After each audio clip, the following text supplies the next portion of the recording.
Queremos tratar de entender qué fue lo que sucedió el día de ayer y por qué finalmente la medida cautelar con la que queda Martín Pradenas es con arresto domiciliario total, prohibición de acercarse a las víctimas y con arraigo nacional. Para eso estamos con Claudio Rojas, quien nos va a tratar de explicar un hecho o una decisión que causó indignación ciudadana contra el juez, a tal punto que efectivamente este juez ha recibido amenazas a través de las redes sociales y el Ministerio Público determinó que estuviese con protección policial. Exactamente, la verdad que una situación tremendamente grave lo que está ocurriendo. Se entiende el descontento de la gente respecto a ciertas resoluciones del Poder Judicial. Se entiende que hay mucha gente que tal vez no puede entender por qué la justicia en algunos casos, porque resulta súper lógico, sale a protestar a alguien o no respeto la cuarentena, termino en prisión preventiva, pero una persona que viola no termina en prisión preventiva. Entonces la gente dice, ¿cuáles son los criterios? ¿Qué es lo que está pasando en este país? ¿Cuáles son los parámetros que hay? Y la verdad que la única forma que tengo para poder explicar este tema es explicándole la norma que establece cómo procede la prisión preventiva. No tengo otra. Es una lata tal vez para usted en su casa, pero es la única manera que usted va a tener de poder emitir una opinión con un fundamento y va a poder juzgar las cosas reales como son. Yo le voy a dar a conocer la ley, le voy a explicar cuál es la ley y usted va a poder decidir si en su caso concreto hubiese aplicado la norma de esa forma o de otra manera. Pero lo primero es conocer la norma para poder cuestionarla, porque mucha gente habla sin entender de lo que está hablando. Entonces, lo básico es que tengan el marco jurídico que regula esta institución. ¿Cuál es el marco jurídico? Para eso, la única fórmula que tengo, chiquillos, es pedirle a la gente de arriba, a los grandes, a los todopoderosos de atrás, que me ayuden con el artículo 140 del Código Procesal Penal. ¿Ya? Si lo tienen por ahí. Lo tenemos por ahí. Artículo 140 del Código Procesal Penal. Ahí, mira. Ya, pero necesito que lo pongan en grande para que la gente lo pueda ver. Y señora, caballero, por favor, necesito que le ponga atención a esto, ¿ya? Ándate para atrás, ¿eh? Sí, porque necesito que entiendan esto.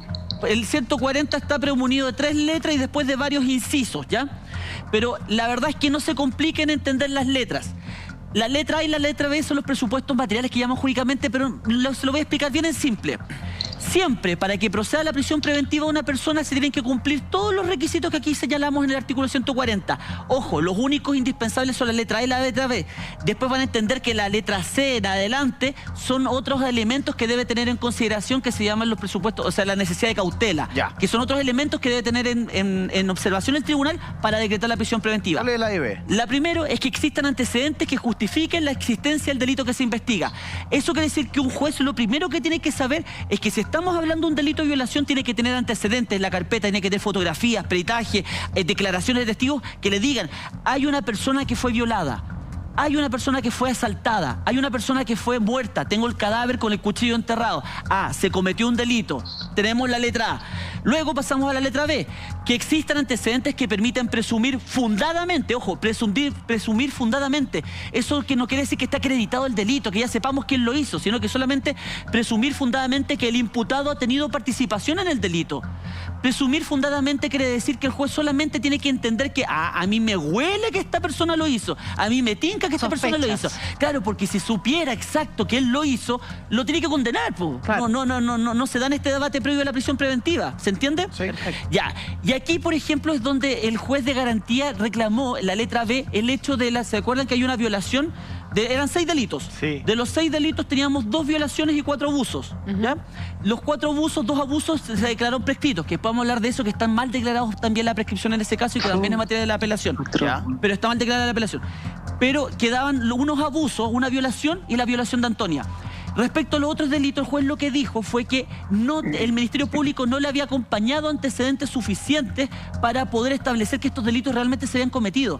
Tenía la declaración de una chiquilla que dijo que fue tocada o que fue abusada por el señor Pradenas, pero dijo, no tengo más antecedentes. Entonces yo no puedo dar por acreditado la letra B, o sea, que existen antecedentes que me permitan, que me permitan establecer la letra A, que existen antecedentes que me permiten justificar la existencia del delito, porque el Ministerio Público no acompañó más antecedentes. Respecto al de Antonia, sí tenía los videos, tenía las declaraciones, tenía una batería de pruebas.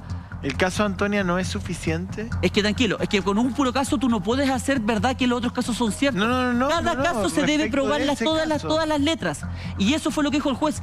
De respecto a los otros abusos y la violación no se me acompañaron antecedentes. O sea, el Ministerio Público no hizo el mismo despliegue que hizo respecto al caso de Antonia. Pero por Claudio, perdón, que la opinión pública tenga una idea de los hechos a partir de los videos, los audios, los testimonios, todo lo que sabemos.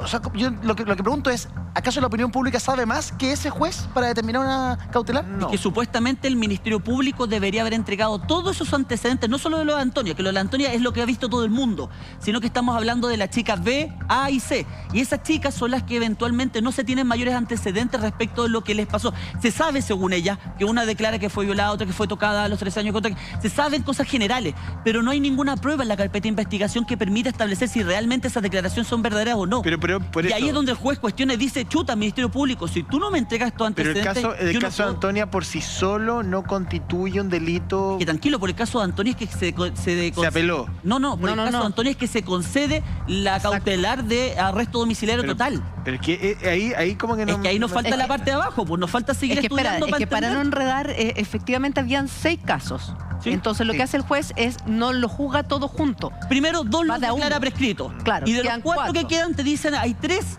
que tú, Ministerio Público, no me has entregado suficientes antecedentes para poder acreditar la existencia del delito. O sea, la letra A no se me configura. Por lo tanto, por estos 3 delitos yo no puedo decretar la prisión preventiva.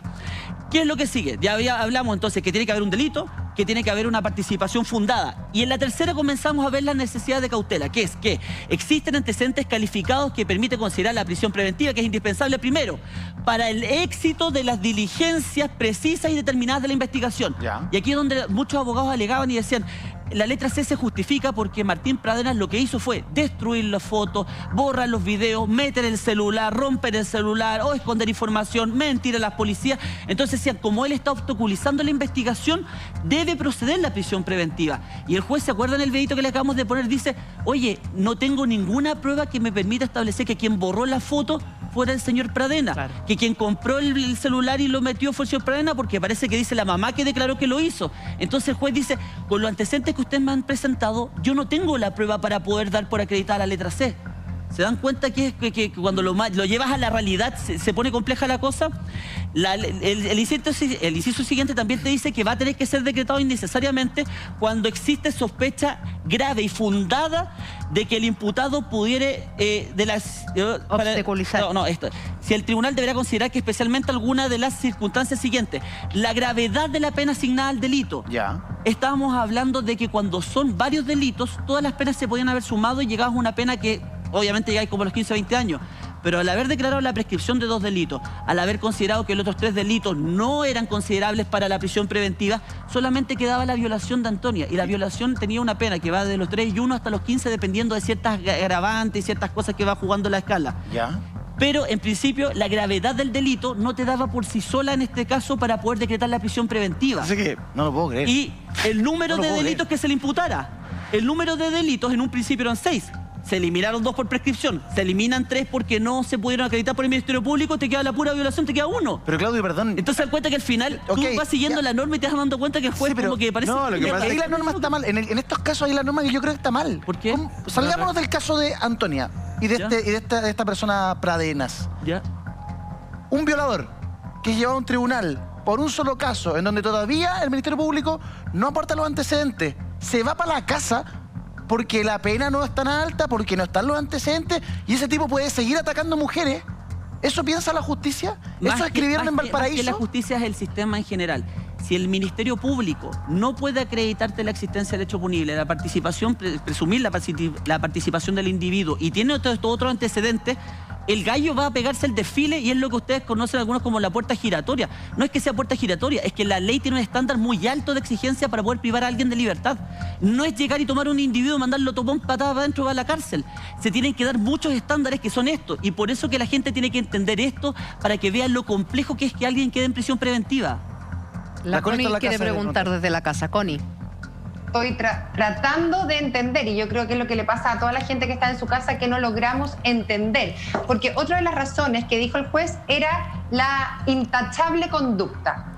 ¿Cómo me vas a decir que una persona tiene intachable conducta siendo que finalmente se le estaban imputando 6 delitos? Claro, él desestimó 4, hay dos que habían pasado en el 2010. Prescrito. Entonces, ¿cómo estamos hablando de que una persona queda con arresto domiciliario porque tiene una conducta intachable si estamos viendo sus antecedentes.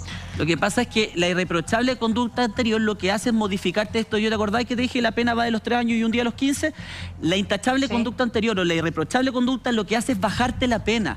Y si eventualmente tú no tienes delitos anteriores, se te tiene que aplicar la mínima escala. Y si tú cooperas con la justicia, tienes 2 atenuantes y tienen que bajar un escalafón. Incluso, aunque seas responsable del delito de violación, podrías cumplir con una pena que no sea privativa de libertad. Podrías quedar, ¿cómo se llama? Con una condena menor a menos de 5 años. Tú puedes cumplirla firmando o puedes cumplirla con una pena alternativa. Pero ahí no te vas a la cárcel. Volvemos a la pregunta del día. ¿Se debiesen actualizar las leyes en materia de protección a la mujer? No puede ser que un violador, porque tiene los papeles limpios, porque no, una cosa es tener los papeles limpios y otra cosa es no haber hecho nada en tu vida. Es que en estricto rigor, pues tenga la oportunidad de volver a hacerlo. Es que en estricto rigor él no es culpable. A ver, Todavía. Uno puede, pero bueno, yo no es que esté defendiéndolo, no me interesa, y creo que el caso está lleno de unos ribetes muy crudos y dolorosos, y veo el video y yo también puedo tener un indicio de que efectivamente él lo hizo, pero en estricto rigor en Chile existe el principio de inocencia. O sea, él hoy ese señor Pradenas es, en estricto rigor, es inocente. Claro, pero el peso de la prueba cae sobre quien lo acusa. Sí, entonces, la figura es compleja porque por un lado va la arquitectura del derecho y por otra va la opinión pública con la carga y con el deseo y con el dolor profundo que causa este tipo de conductas. Ahora, respecto al artículo, a mí siempre con los abogados tenemos problemas porque yo encuentro que hay una manipulación del lenguaje. O sea, si tuviéramos que poner nuevamente el texto ahí, 140, ¿no? Como los periodistas somos más... Entonces dice, bueno, una presunción fundada. ¿Qué significa eso? O sea, hay siempre un espacio de arbitrariedad tan grande. ¿Qué significa que la pena tiene que ser grave? ¿Qué es grave? Claro. 5 años, 10 años, 15 años. O sea, en ese sentido el derecho te abre el uso del lenguaje te deja como una suerte de océano donde... Al final del día, Carlos, yo siento que descansa todo en el criterio del juez de turno. Lo que pasa es que ahí ustedes se están dando cuenta el problema que tiene la interpretación del derecho. Exacto. Y la interpretación del derecho, tú lo que hablas de la presunción fundada, tiene todo un desarrollo de libros y libros que se ha escrito respecto de cómo debería ser el estándar de convicción para decretar la prisión preventiva. Y esas 2 palabritas que tú dices se han desarrollado en 30.000 tomos, que lo estudiamos nosotros los abogados y que lo ocupamos para una forma o para la otra para ver de qué forma nos sirve. Claro. Y esas son todas las leguleyerías que dice la gente que ocupamos o no ocupamos.